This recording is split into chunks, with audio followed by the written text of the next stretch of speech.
एक वरिष्ठ मित्र ने प्रश्न पूछा है कि जब शरीर अस्वस्थ हो, बुखार हो, शरीर टूट रहा हो तो मन स्थिर नहीं रहता और आनापान करते समय भी मन स्थिर नहीं होता। ऐसे में क्या करना चाहिए? ऐसे में क्या करना उचित होगा? यह बात जरूर है कि जब हम अस्वस्थ हों, जब शरीर में बुखार हो, शरीर टूट रहा हो, दर्द से ग्रसित हो, ऐसे में अगर हम आनापान स्मृति योग करेंगे तो ध्यान टिक नहीं पाएगा। आनापान स्मृति की साधना में मन को स्थिर रखकर अपनी सांसों को आती जाती कुदरत जन्य तरीके से चल रही सांस को देखना होता है। और अगर शरीर अस्वस्थ होगा, शरीर में कोई बुखार है या बदन टूट रहा है, तो फिर पूरी की पूरी चेतना उस अंग की तरफ दौड़ने लगती है जहाँ कोई तकलीफ हो रही है। इसलिए ऐसी अवस्था में आनापान स्मृति तो नहीं हो पाएगा, क्योंकि आनापान स्मृति करते समय मन को स्थिर रखकर सिर्फ आती जाती सांस को देखना होता है और वो नहीं हो पाएगा। मन स्थिर नहीं हो पाएगा, मन वहाँ चला जाएगा जहाँ कोई पीड़ा है, किसी भी भाग में। ऐसे में क्या करना उचित है, जो इनका प्रश्न है। ऐसे में अगर हम कायानुपश्य ना करें, ऐसे में अगर हम वेदनानुपश्य ना करें, तो हम आसानी से अपनी वेदनाओं को, आसानी से काया के जिस भी अंग में हमें कोई हरकत महसूस हो रही है, पीड़ा महसूस हो रही है, उसको हम अपनी चेतना को वहाँ स्थिर कर सकते हैं। वो कुदरत जन्य तरीके से स्थिर हो ही जाएगी, हमें करने की भी ज़रूरत नहीं है, वो वहीं जाकर रुकती है। कभी आपने इस पर विचार किया होगा, कभी आपने यह महसूस किया होगा, जैसे ही आपको किसी अंग में चोट लगती है, आप सब्जी काट रहे हैं, चाकू अंगुली में चुभ गया, तुरंत सारी चेतना उस दर्द वाले भाग में आकर रुक जाती है और एक टीस पैदा होती है, एक गहरी वेदना, एक बहुत ही गहरा आघात, और सारी चेतना वहीं आकर ठहर जाती है। मुंह से आह निकलती है, टीस, सिसकियां बच जाती है, आंसू आने लगते हैं। यह सब क्या है? यह सब यही है कि जैसे ही उस अंग में कोई आघात हुआ, चेतना उस तरफ दौड़ गई, संवेदना, सारी संवेदना वहां आकर टिक जाती है। इतनी संवेदनशीलता होती आ जाती है उस अंग में कि क्या अनुभव उस अंग में हो रहे हैं वो सब महसूस होने लगते हैं। खून बह रहा है, निकल रहा है, फूट रहा है, वो महसूस होने लगता है कि खून निकल गया। उस अंग में, उस भाग में इतनी गर्मी पैदा हो जाती है कि पता लगने लगता है कि यह अंग, इस जगह गर्म हुआ है। इन्फ्लेमेशन कहते हैं इसको।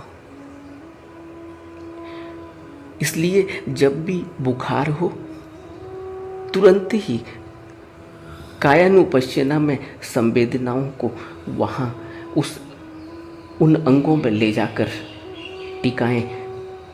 जैसे शरीर गर्म है, बुखार है, शरीर गर्म है, माथा गर्म है, माथे की नसें कान के ऊपर की, माथे के साइड की नसें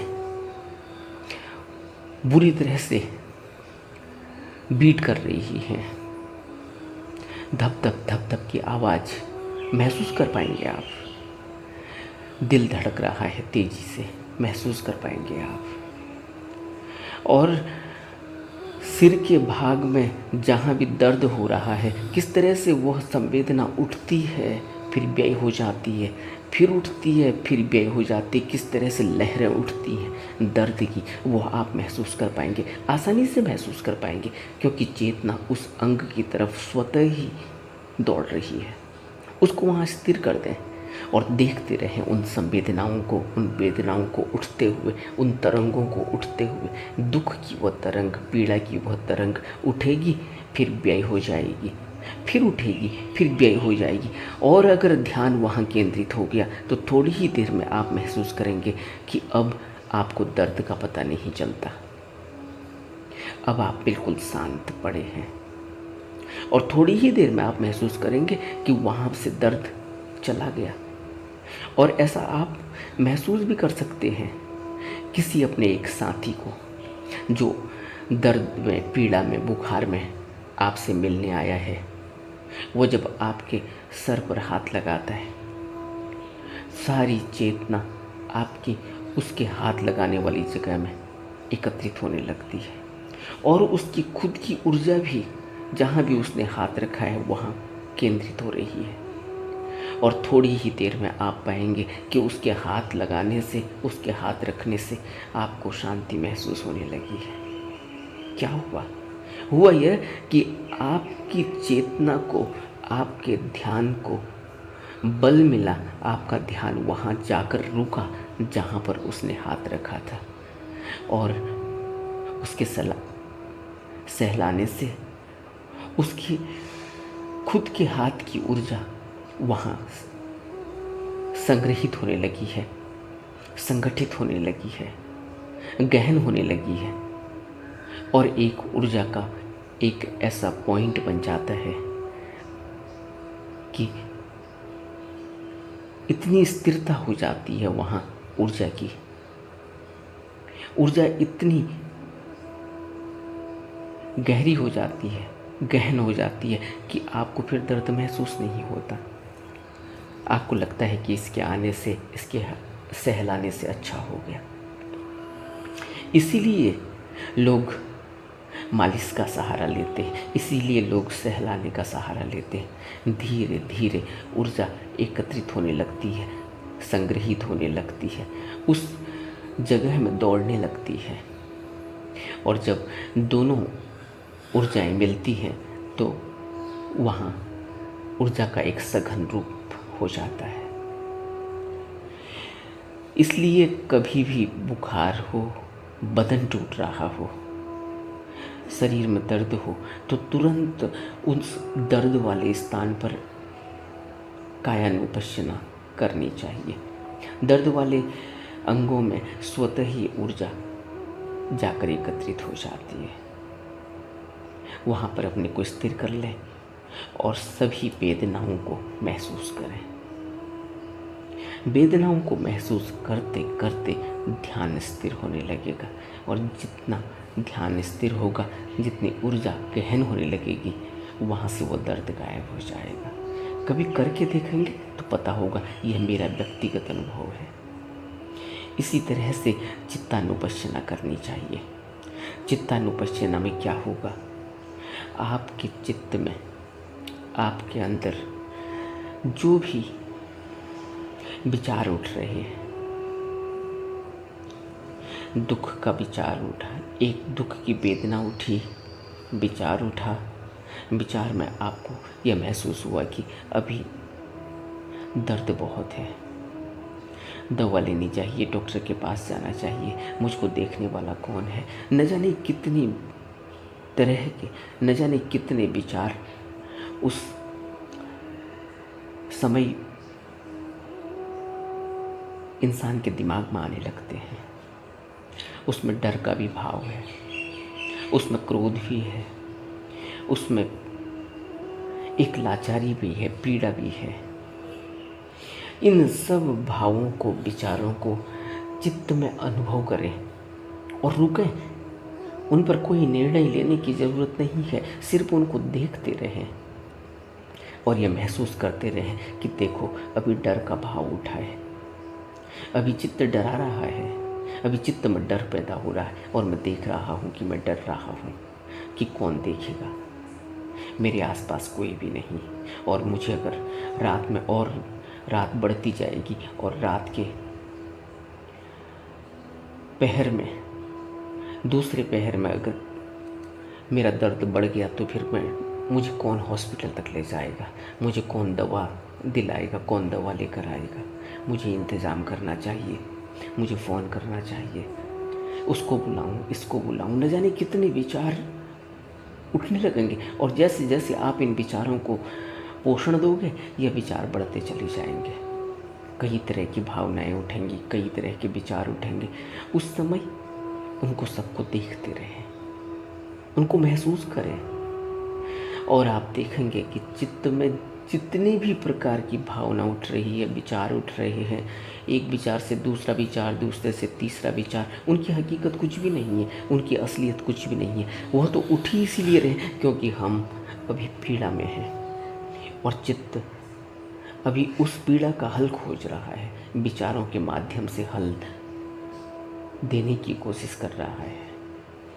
और अब तक के जो भी अनुभव रहे हैं, उन अनुभवों के आधार पर हमें सबकॉन्शियस माइंड से उन स्मृतियों को लाकर दे रहे हैं कि तब यह हुआ था तो ऐसा हुआ था, इसलिए अब ऐसा करना चाहिए। अब हमारे पास वो अनुभव है, उस अनुभव से आगे को यह किया जा सकता है। इन सबको एकांत में आप बिस्तर में पड़े हुए हैं, इनको महसूस करते रहें, इनको देखते रहें, इनकी हकीकत को देखते रहें। इनकी हकीकत कुछ है नहीं, आप देखते रहेंगे तो इनका विलय हो जाएगा। लेकिन अगर आप इनके साथ चले गए तो फिर यह आपको एक विचार से दूसरे विचार, दूसरे विचार से तीसरे विचार, आपको अनंत श्रृंखला में ले जाएंगे और पीड़ा गहन होती चली जाएगी। विचार डराने वाले होंगे तो डरावनापन बढ़ता चला जाएगा, डर बढ़ता चला जाएगा, दुख बढ़ता चला जाएगा, अकेलापन खाने लगेगा, काटने लगेगा। इसलिए बेहतर यही है कि उस समय बुद्ध की इस तकनीक का फ़ायदा उठाया जाए। उस समय चित्तानुपश्ययी में अपने चित्त को देखते रहा जाए। चित्त पर उठ रहे जो भी कुछ उठ रहा हो, तरंग उठ रही है, विचार उठ रहे हैं, दर्द की भावना उठ रही है, कोई और आभास हो रहा है, उन सबको देखते रहे, महसूस करते रहे। आप एकांत में पड़े हुए हैं और यह बहुत अच्छा वक्त है चित्तानुपश्य न करने का, क्योंकि इस समय सब कुछ महसूस हो रहा होता है, वर्तमान में जो चल रहा है। तो जब भी कुछ इस तरह के शरीर में पीड़ा होती है, कष्ट होता है, बुखार आता है, कोई चोट लगी है, मन स्थिर नहीं हो पाता, तो उस समय आनापान स्मृति तो मुश्किल हो जाती है, क्योंकि मन स्थिर नहीं है। मन संवेदनाओं में चला जाएगा। मन जहाँ भी वेदना उठी है, जहाँ भी पीड़ा उठी है, वहाँ चला जाएगा और जगह जगह दौड़ेगा। कभी सर में वेव्स उठ रही हैं, पीड़ा उठ रही है, तरंगें उठ रही है, वहाँ चला जाएगा। फिर तुरंत पेट में कोई मरोड़ उठती है, वहाँ चला जाएगा। उनको देखते रहें, वहाँ अपने ध्यान को टिका दें और देखते रहें कि यह उठती है फिर विलय हो जाती है, इनकी कोई असलियत नहीं। इसी तरीके से अनित्यता का भाव पैदा होता है कि इस शरीर की नश्वरता का भाव होता है, अनित्यता का भाव होता है कि यही शरीर की असलियत है। कल तक हम ठीक थे, आज हम बीमारी है, और बीमारी भी थोड़ी देर, ज़्यादा दिनों तक रहने वाली नहीं है। इसमें भी परिवर्तन आ जाएगा, फिर ठीक हो जाएगी। और जैसे जैसे हम इसको पॉजिटिव अप्रोच से देखते चले जाएंगे, प्रभाव आने लगेंगे। यही कारण है कि बौद्ध भिक्षु या कोई भी भिक्षु, कोई भी साधु दवा पर इतना भरोसा नहीं करता जितना वह अपनी ऊर्जा को सघन करके इसको महसूस करते हुए ही उसकी पीड़ा ठीक हो जाती है।